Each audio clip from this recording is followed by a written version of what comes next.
In this video, I have included a problem that illustrates the concept of average speed. We have a car that travels from town A to town B at a constant speed of 40 kilometers an hour. It then returns from B to A at a constant speed of 60 kilometers an hour, and the question is, what is the average speed for the entire trip? We will be using the definition of average speed, which is the total distance over the total time that it takes. The problem is that we don't know the distance between the towns A and B. So I'll have to use a symbol D and hope that by the end of the solution, my symbol D cancels out of my calculations. Naturally, we have two parts of the trip of the car.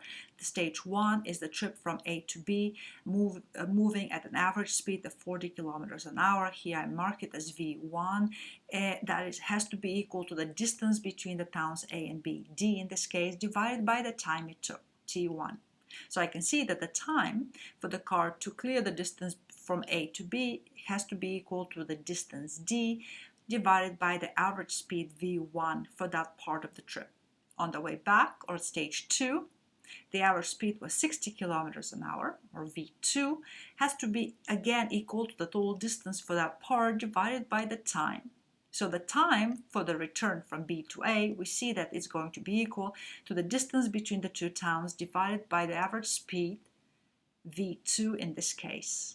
With that, I'm ready to look at the total trip.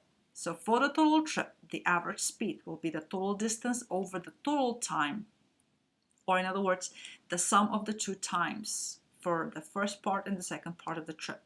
The total distance is going to be twice the distance between the towns, which I marked as D. So here I have the average speed equal to 2D divided by the sum of T1 and T2. But I already have expressions both for T1 and T2. I know that the time T1 is the time it took the car to move from A to B, and that was equal to the distance divided by the average speed during that portion of the trip, V1. I also know the T2 is the time for the returning part of the trip, which it has to be equal to D over V2. And here where the fun begins, because I can actually factor out D in the denominator and cancel it, which is fortunate, because remember, we didn't have the value for D. And what is remaining here is simply for me to plug in the numeric values for the velocity V1 and V2 and see that the final velocity, the final answer for the average speed is going to be 48 kilometers an hour. A quick note here on the units. Since the distance canceled out, I personally did not convert the speeds into the metric units, recognizing that it's all, as long as I'm consistent, I will get my answer in kilometers an hour. When in doubt, and if you're not sure, my recommendation is to convert those speeds into meters per second.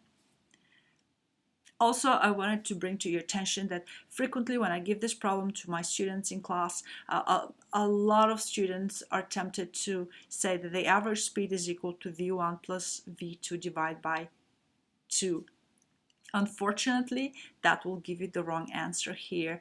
And actually, using this formula is very problematic.